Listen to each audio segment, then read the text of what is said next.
An adult who's recently been diagnosed with ADHD, welcome. Let's talk a little bit more about ADHD and self-diagnosis. As there are so many more of you here, I really want to reintroduce myself, get clear on some things so that you all know, regardless of where you're coming from, you are seen, heard, and valued here. First of all, thank you so much for all of your love and support on my recent video about late diagnosis with ADHD. There are so many more of you here.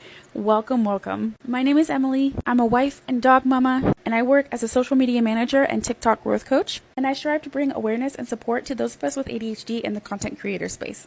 In my recent videos, I've been talking a lot about self-diagnosis and how that's becoming more and more common with ADHD because it seems like a lot of women are struggling to find medical professionals that will test them and go through the steps of getting them an ADHD diagnosis. And that's not to say that everyone who thinks they have ADHD actually has ADHD. Yesterday, I posted a video about ADHD and self-diagnosis and whether or not I support that and all that stuff. And ultimately, I just really want to make it clear that I think that ADHD and diagnosis is it's a very nuanced process. And the bottom line is I want you to feel like if you feel like you have ADHD, regardless of whether or not you have a diagnosis, regardless of whether or not you're looking to get a diagnosis, I just want you to feel safe here. And on that video, I did get a comment of someone saying that, a lot of people say that they have ADHD and it can minimize the struggles of those people who really do have ADHD. Maybe your ADHD is so bad that you are, struggle to hold down a job, you really struggle in relationships. That's a very real thing for those of us with ADHD. While it's not something that happens for all of us,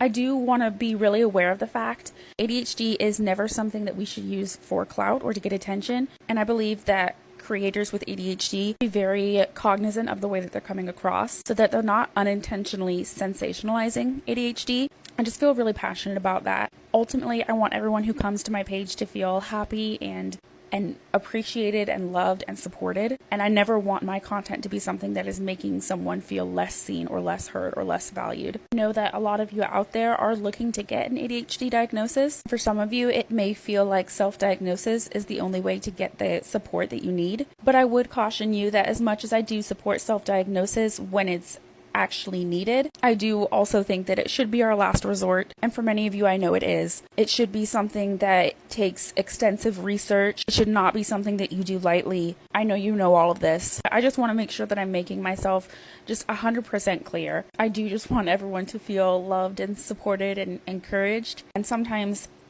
it makes it hard for me to clearly say what I actually think, but ADHD is not something that I take lightly. And so I just want to remind all of you guys, and I know you know this already, to just be super aware, try to be sensitive of the impact of our content that we put online, what that has on other people, because I want everyone to be able to get what they need and to feel supported and loved.